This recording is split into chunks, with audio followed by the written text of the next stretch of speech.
నీలగిరి black లో మైత్రివనం సంబంధించిన అగ్ని ప్రమాదం అయితే జరిగింది. దాని గురించి అధికారులతో మాట్లాడించే ప్రయత్నం చేద్దాం. సార్, ప్రమాదం జరగడానికి గల కారణం ఏంటి? అసలు ఏంటి ప్రాథమిక నివేదికలు ఏం చెప్పగలరు?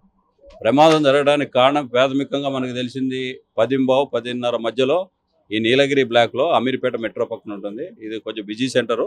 డిఫరెంట్ ఈ యొక్క కోచింగ్ ఇన్స్టిట్యూట్లు ఉన్నాయి. తర్వాత చిన్న చిన్న షాప్స్ ఉంటాయి, ల్యాప్టాప్ షాప్స్. అవి ఈ యొక్క గ్రౌండ్ ఫ్లోర్లో ఇమీడియట్గా లిఫ్ట్ పక్కన మెయిన్ ఉంటుంది. ఆ యొక్క ఏదైతే ఉంటుందో అక్కడ షార్ట్ సర్క్యూట్ జరగడం జరిగింది, ఎలక్ట్రికల్. దానివల్ల పొగ వ్యాపించి మంటలు వ్యాపించినాయి. ఇమీడియట్గా ఇక్కడున్న మా police department, remaining GHMC, Hydraa, fire, revenue అందరూ కూడా ఇమీడియట్ రావడం జరిగింది. ఫస్ట్ మెయిన్ స్విచ్ ఆఫ్ చేయడం వల్ల ఫర్దర్గా ఎలక్ట్రిసిటీ షార్ట్ సర్క్యూట్లో ఎప్పుడూ కూడా మనం షార్ట్ సర్క్యూట్ అయిన తర్వాత మంటలు ఇమీడియట్గా వ్యాపిస్తుంటాయి. ఏమంటే మనం అందుకనే దానికి మెయిన్ ఆఫ్ చేయడం వల్ల అది ఫర్దర్గా ఎలక్ట్రిసిటీ ప్రాబ్లం కాలేదు.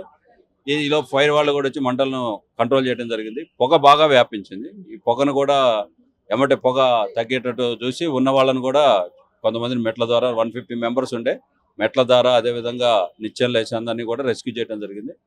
ఎవరికి ఎలాంటి ప్రమాదం అయితే జరగలేదు. అందరూ కూడా సేఫ్ ఉన్నారు.